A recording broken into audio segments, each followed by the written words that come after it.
Hey, how's it going? It's your boy, High-ELO, Challenger Coach, here to bring you the first tier list video of the preseason. If you've been wondering where I've been working on a separate project for Mobalytics, which should wrap up in a month or two, but I'm still gonna do this video for now. This preseason has had a lot of changes and a lot of broken items, and a lot of things need to be hotfixed. I'm looking at you, Amumu, and I know everyone's been enjoying getting solo killed by an Amumu this season, and you know what? I know Baron Nashor did too. Starting up in the top lane though, we've got God tier with Kayle, Shen, and Maokai. In the S tier, we've got Cho'Gath, Malphite, Teemo, Poppy, and Ornn. If you're curious about the top lane meta, you don't really have to go far. It's Bomby Cinders everywhere. It's completely overtuned. It's performing extremely well, even post hotfix nerfs, and the only thing that's going to deal with it is going to have to be Kayle, because we all know AD carries aren't going to be doing it. That means we're gonna have to leave up all the tank shredding to Kayle, making her incredibly powerful during the preseason with the combination of Riftmaker and the new Nashor's Tooth. Teemo is also a champion that is doing quite well at abusing the double dot items, with changes to Black Cleaver and Trendy Force making them both more niche, and means we've opened up a lot more champions who utilize them when dropping down the ranks in the tier list. And then we've got champions like Fiora and Renekton who are hit pretty hard by the Tiamat changes as well, who aren't doing as well as last season. That means that our first highlighted champion, it can be no other than Malphite, because he pretty much is the top lane right now. Tanks in general are completely overpowered during the preseason thanks to Sunfire Cape, but this tank in particular got such a massive buff from the new items. Not only is he able to build all the armor items that he wanted to before, but he's getting ability haste with them, and they're even better than their past iterations. Things like Thornmail and things like Randuin's. Don't get me started on Randuin's. That makes AD carry even more unplayable than it already is. If a Malphite gets that, he will not only solo your AD carry, but the rest of your team as well. Honestly, if you want to climb in the preseason without much effort, Malphite abusing is the primary way to do it. Our next highlighted champion though is gonna have to be Kayle, who absolutely shreds people with the new items. Nashor's Tooth first into Riftmaker is one of the best item combos that Kayle can do right now. And my boy Kyle, he's doing really well right now because everyone is unable to kill tanks, but Kyle still can, and that means she can even still perform in the mid lane because pretty much no one is able to kill tanks besides Kayle at the moment, and that's her strength. On top of that, she's also going to get the Omnivamp to stay alive, so she can still 1v1 Sunfire users extremely easily, and then you can add on top an item like Lichbane, who, although it is receiving a nerf, is still incredibly powerful on Kayle. So if you're a carry player in the top lane, Kayle is your #1 choice, and you can even flex it to mid lane if you don't actually feel like trying, and you'll get a win anyways. Last up, another ranged champion is going to be highlighted this patch, and this is Teemo for his abuse of the Liandry's Anguish and Demonic Embrace combination. League finally has 2 dot items, and who would have guessed that Teemo would be one of the best users of these items that just inherently have great synergy with each other. When you get these 2 items, not only are your shrooms going to decimate the enemy team, I mean they already did, but they're going to make it so that you almost never die. They make you pretty tanky. This setup is guaranteed to tilt your opponents, and I'm pretty sure if you're going to pick Teemo, that's all your goal is anyways. That means that I'm going to highly recommend that you pick up Teemo if you like using ranged top laners to make it so that your opponents never get to have fun, which I guess is the whole point of top lane. Let's slide on down to the jungle, where our God tier roster is gonna be Amumu, Rammus, Mundo, and Nunu. For our S tier roster, we've got Hecarim, Skarner, Kayn, and Kha'Zix. Just like in the top lane, because the jungle has the ability to have tanks in it, and tanks can build Sunfire, the tanks are dominating the jungle. Who would have guessed? Now, these champions include things like Amumu, Rammus, Mundo, Nunu. It really doesn't matter. As long as you're building a Bomby Cinder item, you're probably going to be at the top of the list for junglers that are dominating the preseason. Most AP junglers though are kind of struggling without Runic Echoes, as that was their big power spike to get back into the game, and mana becoming a big issue for them as a result has kind of dropped them down the tier list. There are some exceptions. Evelynn is one of them, and of course Echo is also doing extremely well both in the mid lane and jungle at higher levels of play thanks to Proto Belt abuse. But I mean, I know I'm saying the word abuse a lot, but that's really what the preseason's about. So in conclusion, similarly to top lane, pick something that can build a Bomby Cinder item, and you're probably going to be pretty successful in the jungle. Our first highlighted champion for this patch though will have to be one of the Bronzodia gods, Amumu, and he is by far one of the best champions with the new Sunfire. He had over a 60% win rate at one point before his hotfix, but even then it hasn't really slowed him down much. Isolde received a huge buff a little bit ago where it wasn't a root that made it so that people couldn't auto attack. It's actually just a stud now, so it's way stronger than before. And then second item, Demonic Embrace, not only does that make him bulky and tanky, but it means that he does so much damage that he's able able to solo the backline carries on his own. He is ban worthy on the current patch, and there are plenty of other tank junglers, however, if your Amumu gets banned, so it's fine. Don't worry about it, just pick any other tank jungler if Amumu's banned, and you're probably still gonna win. Although if you don't want to pick a tank jungler, one of the best carry junglers in the current meta has got to be my boy Kayn. Kanye with the red form is really excellent thanks to all the tanks being played at the moment. He is a great user of Gore Drinker. It's an incredibly strong item for him, and if you proc that in the middle of a team fight and then hit your ultimate, you're probably going to go right back up to full HP and continue to kill everyone else. Not only that, but the new Black Cleaver is even better at demolishing tanks, allowing him to really 1v9 teamfights. And then on top of that, he's got Starrock's Gauge, which is very powerful at making him unkillable during the mid to late game stages. Overall, Kayn's itemization is very strong on red form. Don't forget about his blue form though, as with Drakthar and some of the new lethality items, even Eclipse, he's incredibly powerful at 1v9 in games if the enemy team for some reason decided not to pick too many tanks. Last up for the jungle list though, we've got Kha'Zix, who with the new Duskblade is insanely strong on him. It allows him to re-stealth after a kill, giving him even more reset potential in the skirmishes or teamfights, allowing him to carry a lot harder than he did in the past because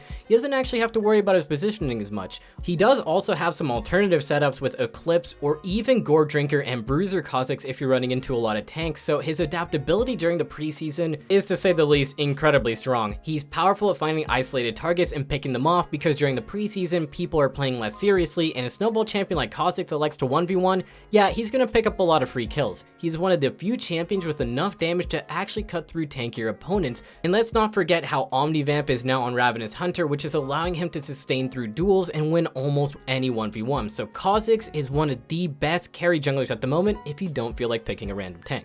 Starting up in the mid lane, our god tier roster is going to be Kayle, Fizz, and Echo, while in S tier we've got Diana, Annie, Malzahar, Bran, Victor, and Akali. Dot champions are super powerful thanks to the great itemization that they have, and although it's getting nerfed next patch, still pretty strong for now. You also have Night Harvester being a very powerful assassin item on things like Fizz, Diana, and Echo, although Protobelt is incredibly powerful on them as well, and people are testing out both options. Aside from that, fan favorites Yasuo and Yone are struggling with the crit changes, although people have been testing out a Rageblade build, which is doing okay for them. That means that our first highlighted champion is gonna have to be Victor. Before his hotfix, he was probably one of the best mid laners in the game, but still incredibly powerful. No longer does he have to spend money on his ability upgrades, which is allowing him to invest in items early on while still receiving the power from the upgrades, which is huge because you come out of a skirmish on Victor and you get your upgrades so incredibly quickly, and everyone's skirmishing in the preseason, which means Victor is actually able to compete in the early game a little bit, which was not the case before. Also, you don't have to base for your ability upgrades, so you're more flexible with your back timings, once again allowing Victor to lane better, which is the most important thing. He's also getting a huge power spike from the Luden's Echo, now giving magic penetration. It's also giving him the movement speed to catch and kite people. Overall, the itemization bonuses for Victor were huge during the preseason, and so if you're a Control Mage fan, I highly recommend picking him up. Victor's got that great wave clear and strong late game team fighting, which any Control Mage player would want. And I'm not gonna lie, he's probably gonna be my go-to if he stays this strong. Victor is so fun in his current state.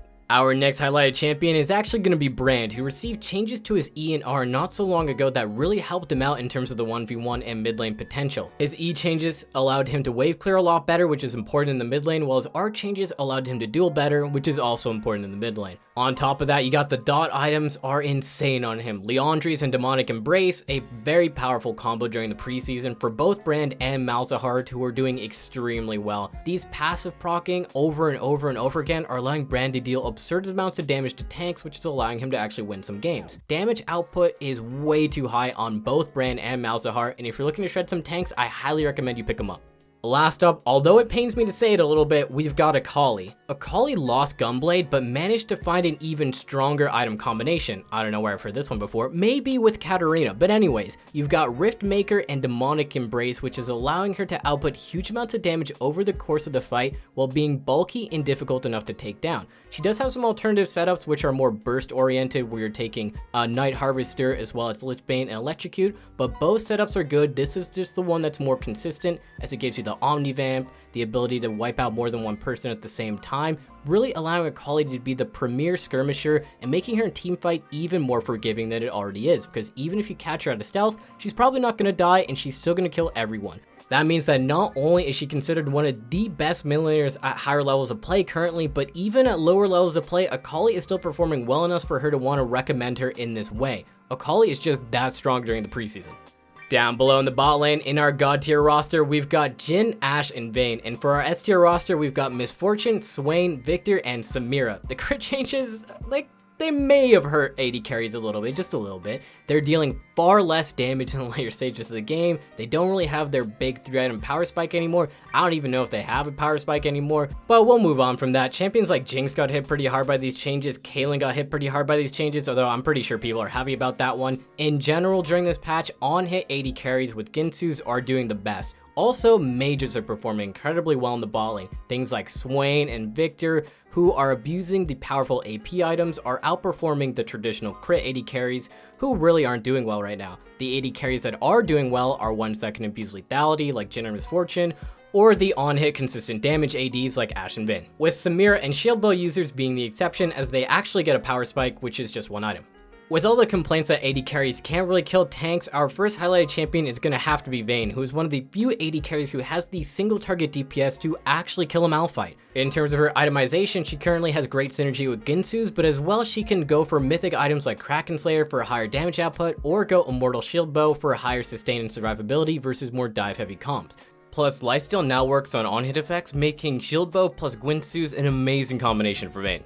Next up for our highlights though, we've got Jhin, who can choose between either going the Eclipse Collector build for huge amounts of burst and one-shot potential, or a Gale Force build for that extra mobility to make some slick outplays and potentially not get ulted by Malphite and die completely instantly.